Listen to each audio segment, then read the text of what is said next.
This is a LibriVox.org recording by Tim Shearman Chase. This recording is in the public domain. Thus Spake Zarathustra by Friedrich Nietzsche. Translated by Thomas Common. Part 4, Chapter 80. The Sign. In the morning, however, after this night, Zarathustra jumped up from his couch, and having girded his loins, he came out of his cave, glowing and strong, like a morning sun coming out of gloomy mountains. "Thou great star," spake he, as he had spoken once before, "thou deep eye of happiness, what would be all thy happiness if thou hadst not those for whom thou shinest? And if they remained in their chambers whilst thou art already awake, and comest and bestowest and distributest, how would thy proud modesty upbraid for it? Well, they still sleep, these higher men, whilst I am awake. They are not my proper companions. Not for them do I wait here in my mountains. At my work I want to be, at my day. But they understand not what are the signs of my morning. My step is not for them the awakening call. They still sleep in my cave, their dream still drinketh at my drunken songs. The ardent ear for me, the obedient ear, is lacking in their limbs." This had Zarathustra spoken to his heart when the sun rose. Then he looked inquiringly aloft, for he had heard above him the sharp call of his eagle. "Well," he called upwards, "thus it is pleasing and proper to me. Mine animals are awake, for I am awake. My eagle is awake, and like me honoureth the sun. With eagle talons does it grasp at the new light. Ye are my proper animals. I love you. But still do I lack my proper men." Thus spake Zarathustra. Then, however, it happened that all on a sudden he became aware that he was flocked around and fluttered around as if by innumerable birds. The whizzing of so many wings, however, and the crowding around his head was so great that he shut his eyes. And verily there came down upon him as it were a cloud, like a cloud of arrows which poureth upon a new enemy. But behold, here it was a cloud of love, and showered upon a new friend. "What happened unto me?" thought Zarathustra in his astonished heart, and slowly seated himself on the big stone which lay close to the exit from his cave.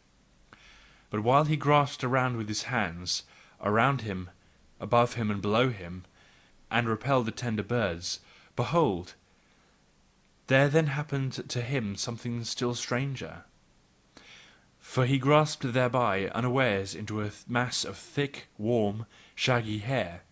At the same time, however, there soundeth before him a roar, a long, soft, lion roar. "The sign cometh," said Zarathustra, and a change came over his heart. And in truth, when it turned clear before him, there lay a yellow, powerful animal at his feet, resting his head upon its knee, unwilling to leave him out of love, and doing like a dog which again findeth its old master. The doves, however, were no less eager with their love than the lion. And whenever a dove whisked over its nose, the lion shook its head, and wondered, and laughed. When all this went on, Zarathustra spoke only a word: "My children are nigh, my children." Then he became quite mute. His heart, however, was loosed, and from his eyes there dropped down tears and fell upon his hands.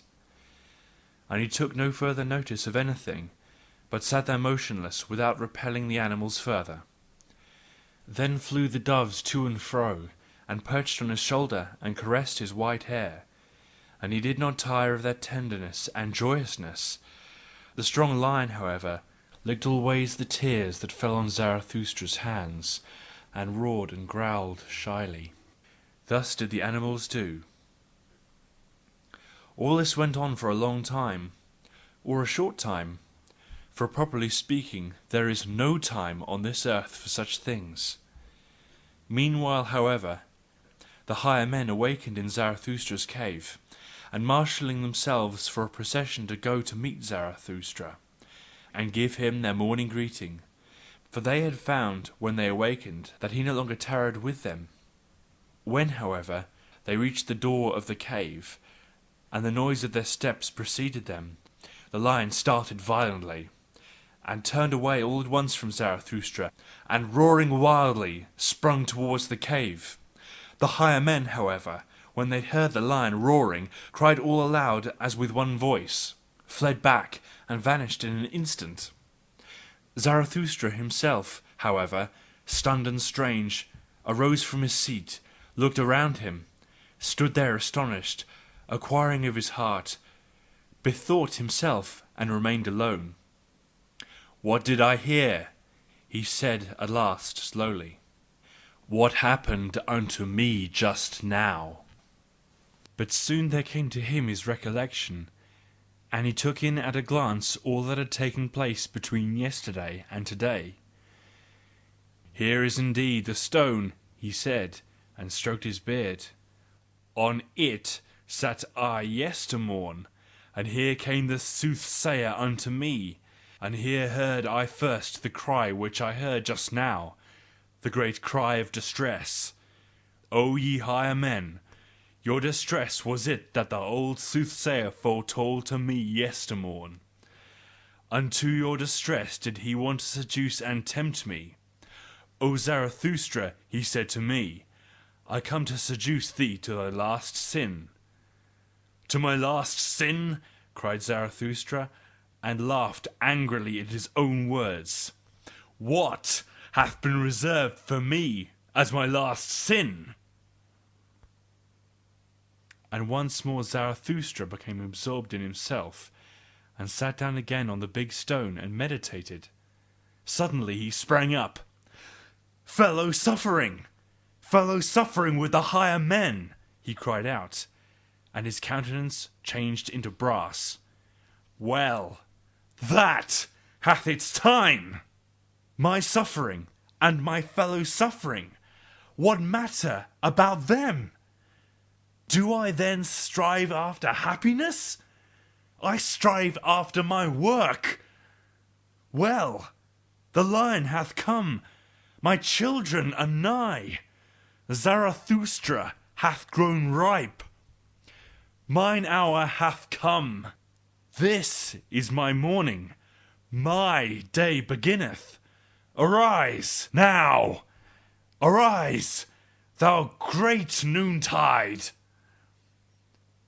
Thus spake Zarathustra, and left his cave, glowing and strong, like a morning sun coming out of gloomy mountains.